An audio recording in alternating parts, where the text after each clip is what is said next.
and welcome to Quantum Factor, the show that explores the nature of reality and the mysteries of the mind. I'm your host, Alison Hill.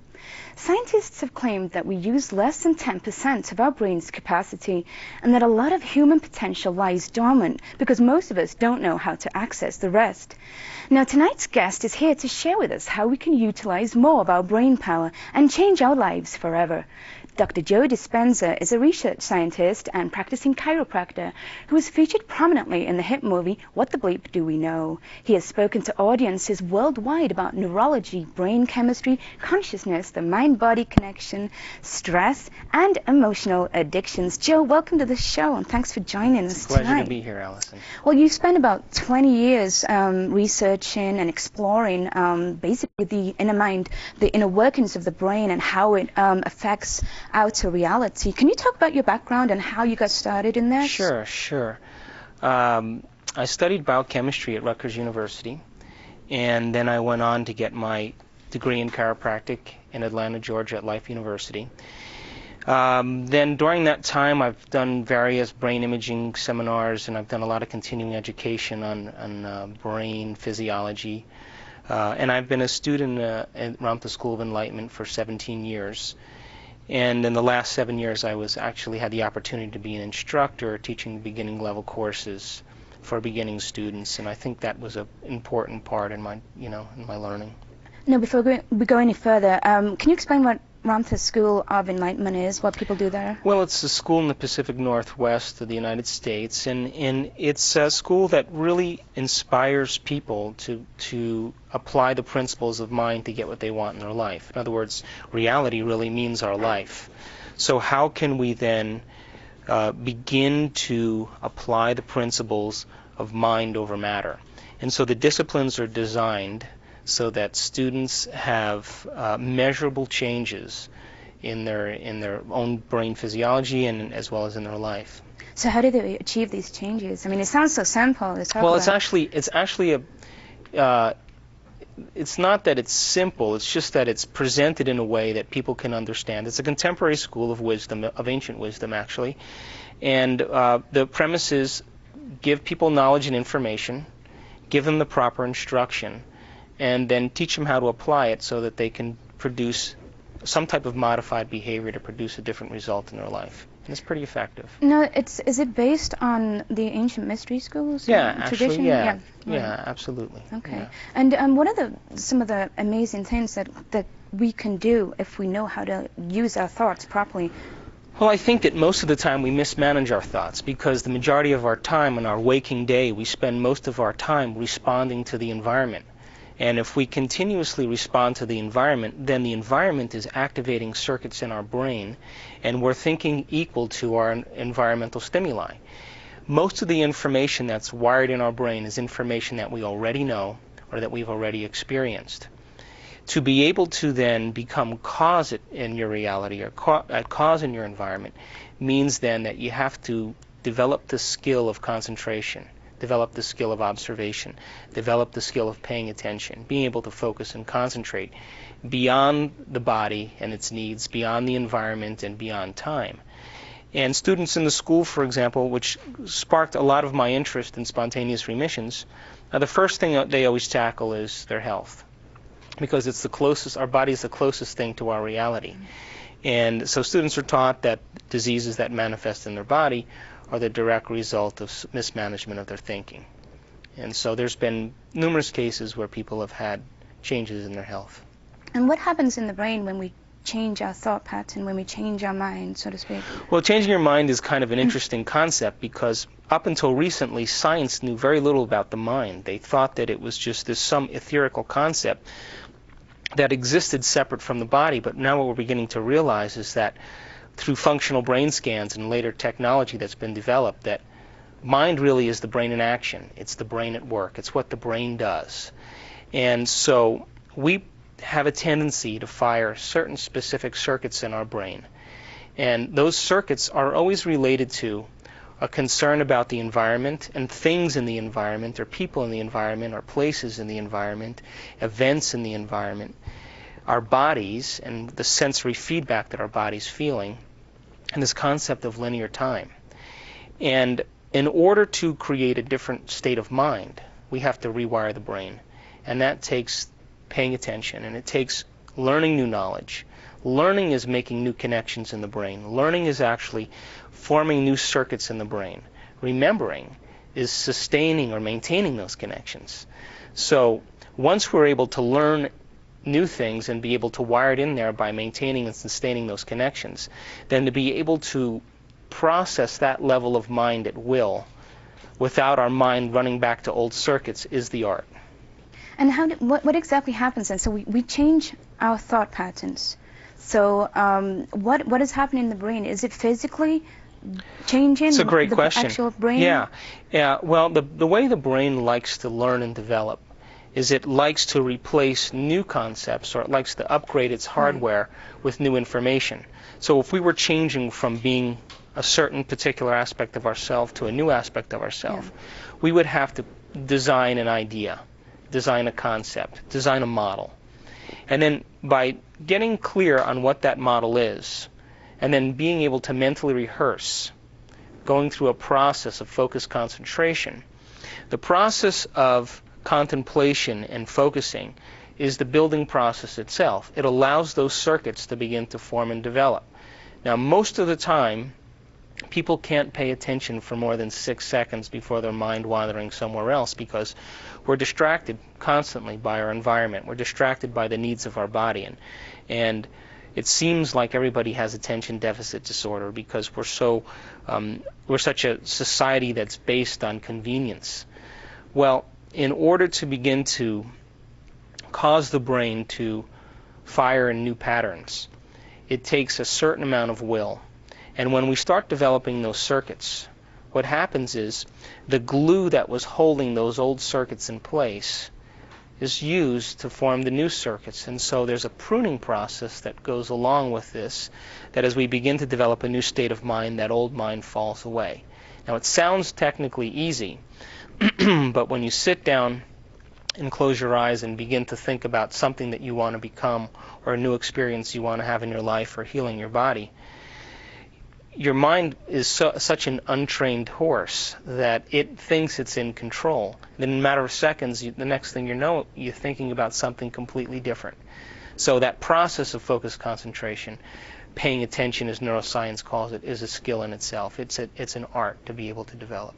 Now, do you think living in our societies, and I know a lot of indigenous cultures know a lot of these things already, like the power of thought, and they can psycho-navigate. There's people also can who say they can transform themselves into other shapes, shape-shifting and all that kind of those kind of stories.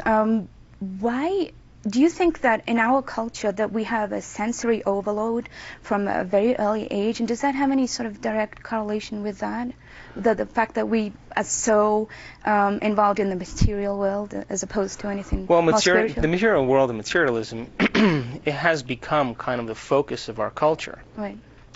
This concept of spirituality, or this concept of consciousness, or the immaterial aspect of ourselves, most people don't have the time to engage in. And then we have to talk about religion, and religion and spirituality are different things.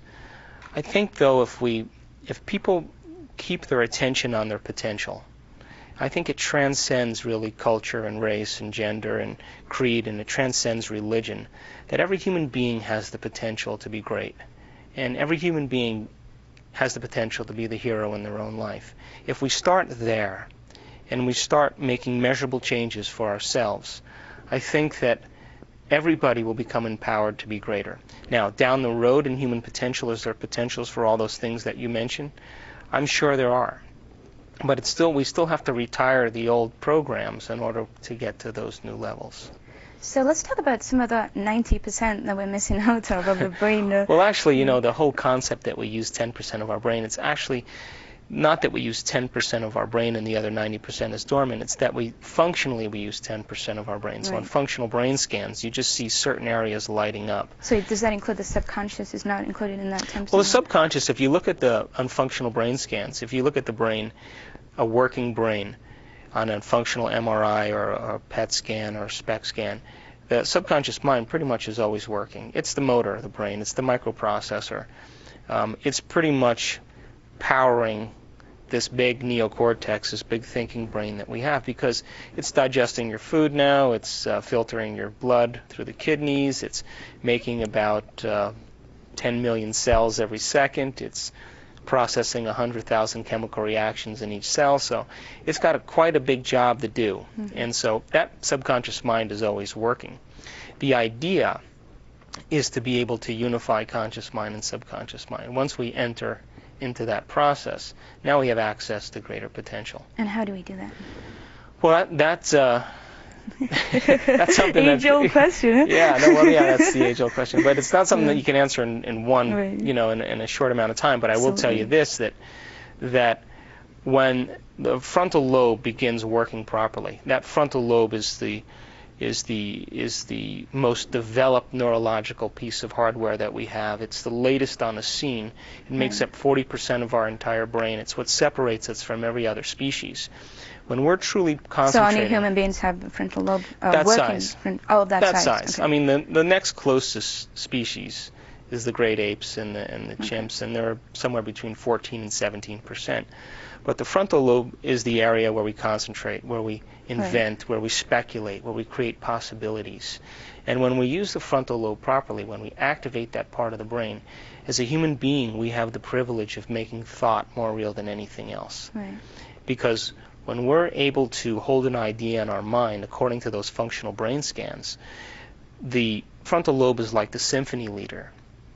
It has a tendency to quiet down the motor cortex and the visual cortex and the sensory cortex and the auditory cortex and the emotional centers. And when it quiets those areas down, pretty much those areas are no longer processing mind.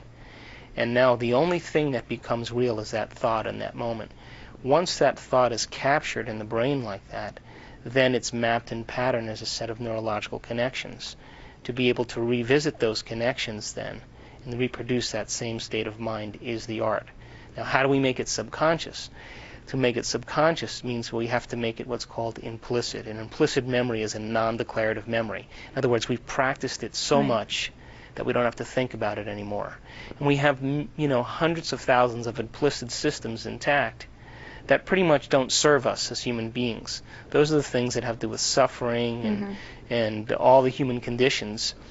But neurologically speaking, we can create the same hardware, we can create the same systems for so many different ideals that we haven't even began to explore.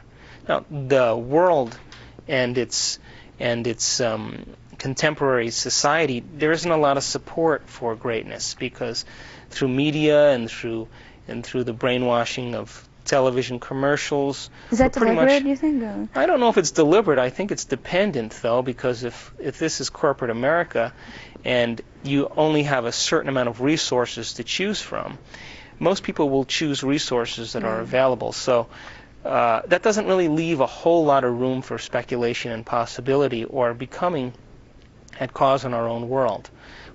Pretty much free will becomes factored out of the equation. You may think you have free will, but really you're making a choice based on what's available. So the person who is serious about change and serious about making their brain and mind work differently, there's plenty of room in the brain to be able to develop new thoughts and new systems. And all we need is knowledge. All we need is information. Now, I know you talked in What the Bleep a lot about emotional addictions, and there was a lot of to do with that in the movie. Let's talk about that. I know all of us. The concept of emotional addictions is a concept taught at RSE, at Ramtha School of Enlightenment. I had the privilege of teaching it there for a while. But this simply said is that every time we react to our environment, every time we respond to our external world, and we're perceiving something in our world as a threat or a stress, there's this primitive nervous system that turns on. That's the fight or flight nervous system. And when that nervous system turns on, there's a rush of adrenaline. And that rush of adrenaline gives the person a high, gives them a feeling of aliveness. Adrenaline creates heightened state of awareness. So when we start to feel hyper-aware, because the neocortex has a tendency to learn by association, we tend to learn to associate that rush or that high or that change in chemical state with some external stimuli. You see, that's the nature of how we're wired. We'll always look for some external stimulus to identify with some change in internal chemical state. And that process is an event in itself. When we can say, oh, that stimulus has changed my chemistry, that association, we tend to start associating that rush of adrenaline with a high and feeling alive, and we get addicted pretty much to that feeling, and we get addicted to all the stimulants that cause that, namely people in our lives. And so then my definition of an addiction is always something that you can't stop. Well, those chemicals are so strong and the feelings that are created from them are so real that people really, because of the enlarged brain that we have, we store a lot of memory there. And if we can store a lot of memory there, psychological stress, all stress winds up as psychological stress. Right. Physical stress, chemical stress, all winds up as psychological stress. And the reason being is we got a big memory bank, and we can anticipate, we can expect. And so when we anticipate and we expect, we create the same chemicals as if we were actually involved in the experience. So our very thoughts become the trigger that produce the same chemicals that then become the auto-suggestion that run the body to try to keep it alive. The problem is that we wear out our systems when we do that. We're headed for a specific genetic outcome that's equal to what our parents experienced physically, emotionally, chemically. And so you have this big brain that's used for learning and remembering and dreaming and storing new ideas and speculating possibilities. But when it's driven by a chemically based brain that's based in survival, then all of the awareness that could be used for new possibilities is now being endorsed or being driven by a primitive system that's causing the body to become super aware about the environment and super aware about sensations and time. Do you think most people live or exist in this state? Yeah. And how can we get out of that? Yeah, well, that's the art. That's why the school, some kind of technique. the school, the disciplines in the school are all about that. But Right. I mean, said simply, when you separate yourself from your environment, when you separate yourself from your body, and you forget about time, those are the moments where you're quieting down those systems. And the frontal lobe is the area of our brain that allows us to do that. And what neuroscience is beginning to understand is that the less of the activity that's in the frontal lobe, the higher propensity for emotional outbursts.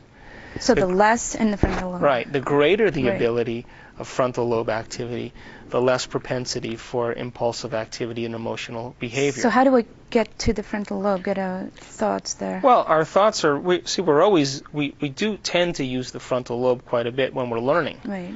But there is this concept called rehearsal that I'm very, very interested in.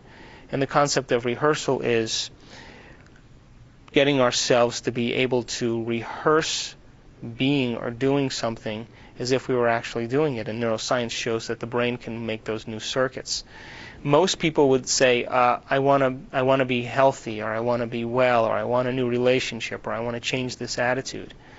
But they don't have the will or the instruction, for that matter, to sit down and be able to go through a process. Because most people don't even know what meditation is.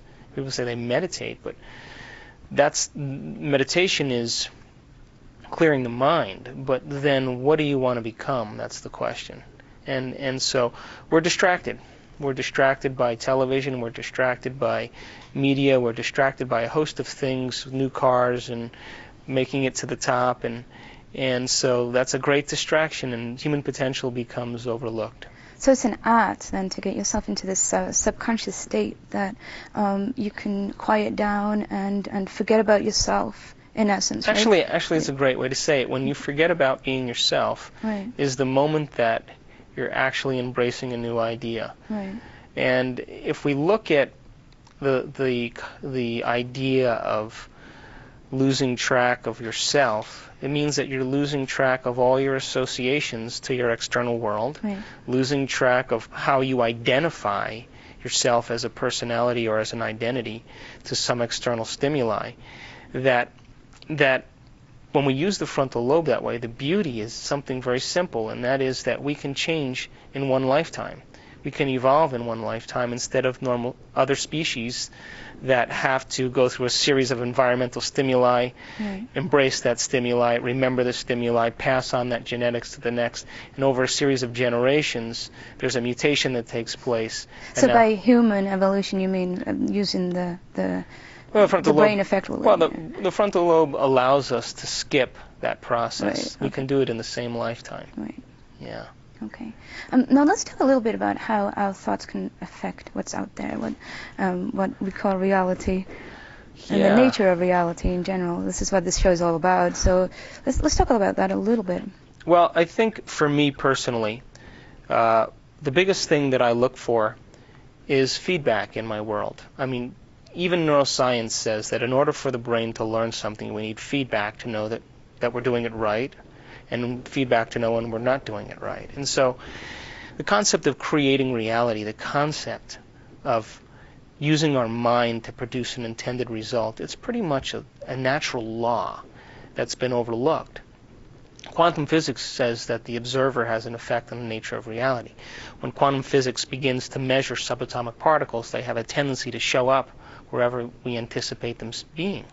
And so now this whole idea of mind and matter being separate has now begun to become merged, and that when mind and matter become merged, we begin to see that somehow we have an effect on the nature of reality. Now, most quantum physicists will say, well, that only works for the very tiny, it doesn't work for the very large. Right. But maybe we're just poor observers. Maybe we can develop a greater level of mind, we can develop the skill of observation, and when we develop that skill of observation, wire new knowledge in there, we'll begin to see what has always existed, but we weren't wired to even perceive it. And so the concept of creating reality is we can't really perceive anything new in our reality unless first we wire it in there, and once it's wired in there, we'll be able to see what a new potential. What can people do then to sort of get away from this, these distractions, as well as meditation? And there's a lot of different kinds of meditation. Yeah. Well, that's a good question. I think that learning as much information as you can about quantum physics and about neuroscience and about mind, brain, body gives people really the permission to change. And then the school in the Northwest, the Ramtha School of Enlightenment, is an excellent school. It's a laboratory of the mind. It's a place where people can go and practice. Really, the disciplines are designed that you practice paying attention, and you gain knowledge. And then it's not just going to be philosophical. It's not going to be dinner. It's not going to be dinner conversation. Right. You're going to go out and actually apply it. So people, I think that asking the important questions, asking big questions. Are you tired of the same life? Are you tired of a predictable outcome that you can predict your life every single day? And if you can do that, then how can we begin to make different choices? And how can we begin to learn knowledge, and then not only learn that knowledge, but then personalize that knowledge, apply that knowledge, demonstrate that knowledge to produce a different experience. That's what knowledge is for. Knowledge is to modify our behavior to produce a different outcome. That's what this concept of neuroplasticity is all about. Now you got a new book coming out soon, Evolving Your Brain, the Science of Changing Your Mind. There you go. All right. Tell us a little bit about that. Well, it was inspired by my work at the RC school. It's taken me quite a while to finish, but I'm happy that it's just about done. And it's really about how we can make permanent long-term changes in our mind and retire pretty much some of those old attitudes that don't serve us. There's scientific explanations for it, and in a conversational way that people can understand. And we talk about how stress affects the body, how it affects the mind, how emotions are mismanaged and what emotions are really for. And it talks about this concept of the biology of change, how can we become different people. That sounds fascinating. Joe Dispenza's work and his ideas, you can find all about it www.drjoedispenza.com. That's www.drjoedispenza.com. Now, what are you doing at the moment, and what are your plans for future presentations? I'm actually going to go back to school Again? again. Right. I'm going to get my master's, Right. and I want to do research is what I really want to do. I'll do some lecturing and In neurology? yeah, in neuroscience. Neuroscience, yeah. right. Yeah, that's Okay. my interest. I actually want to do a lot of functional brain scan experiments. Yeah. What does that mean? Well, studying mind. Okay. Studying all right. mind. Yeah. All right. How do you do that in laboratory? You just study people? It's a great question. So when they used to do experiments on the brain, they used to take snapshots, like with a CAT scan or an MRI, and that really tells if there's pathologies in the brain, if there's any lesions. Functional scans measure the brain in action, and when you measure the brain in action, you can measure mind, and you can begin to see repeatable patterns with different psychological conditions or different traits that are advantageous. And by studying those different patterns, we're able to gain and gather important information about what it takes to change. So what kind of volunteers are you looking for? All kinds, All right. yeah. So you go to all walks of life and just study Yeah. people's different reactions to Well, things? no, it would be like what happens during concentration, what happens during learning, what happens during anxiety, what happens during depression, what happens with attention deficit disorder, what happens with different types of attention deficit disorder, what happens with strokes and traumas, and what happens when people have strokes and traumas and then they're able to use a limb again and other people who can't. What is the process that allows that to take place? So interesting thing that hopefully advances our understandings. Jill, that's about all we have time for tonight. Thank you so much for joining us. Thanks to you at home for watching as well. We hope you enjoyed this discussion. It's all food for thought. So good night and have a good one.